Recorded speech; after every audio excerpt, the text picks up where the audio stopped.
That is all, Francis, Guidus announced, stopping. Weary, he leaned against the bole of a large oak tree. I've gone as far as I can. We've been walking all night.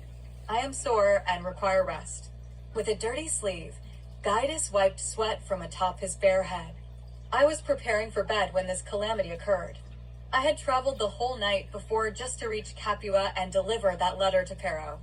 I've had no rest since. Every man has his limits, and I have reached mine. Guidus hesitated and allowed Francis a chance to respond. Francis did not. You have my leave to go. I'll not hold it against you. I will only slow you down. You have been more than fair and brought me this far. For that I am thankful. If I'm taken by soldiers, I shall not speak of you, I promise. Frustrated, Francis placed his hands on his hips. He inhaled the first full breath of air he could remember taking in an hour. It was clean and quiet air. He searched the pathless gloom ahead, still unsure where his future lay. Guidus moaned and lowered himself to the ground, his back maintaining contact with the bole of the tree the whole way down. Sighing, Francis rounded back and sat down on the ground also, his back leaning against the other side of the same tree as Guidus. I'll not desert you. It is not in my nature. Our fortunes are entwined. We are fugitives and share the same fate. Francis thought he heard Guidus smile with relief, but could not be sure. Well, Francis continued, there have been no riders or patrols. I think my assessment of the situation was correct. Our attackers were bold and arrogant. They didn't set a perimeter or consider that any of us might escape. I believe it is safe to assume we have traveled far enough now to consider our next move. My next move is sleep, Guidus said. Francis bent his left leg up to his chest and pulled off his soiled boot. The leather was dismal, covered in mud, feces, and crud. He wiped some of the filth away and opened a secret compartment in the heel. He removed 4 gold coins.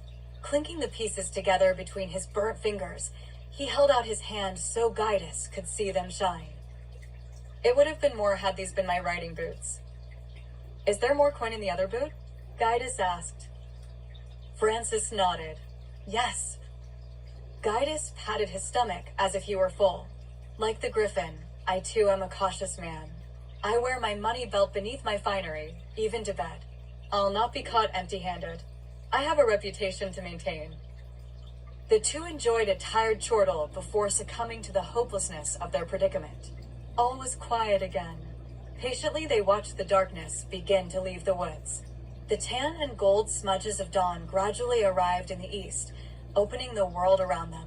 Sparrows and swifts dipped beneath the canopy, singing their morning cheer as the stars went into hiding. The summer air grew warmer and more humid. Francis looked to his lacy white nightshirt. It was ruined, splattered, and splayed with blood, urine, and feces. And he was ripe. He remembered the darkness they endured inside the shit pipe, how the spaces at times became so tight they feared they might become lodged and never leave. What do we do now? Guidus asked, whispering. Francis hesitated, still inspecting the newly lit world. Bed down, Guidus, and don't worry. I will stand the watch for a few hours. After that, we will find an inn and secure provisions. Guidus apparently nodded off immediately, for Francis could hear a whimpering snore emanating from the other side of the tree.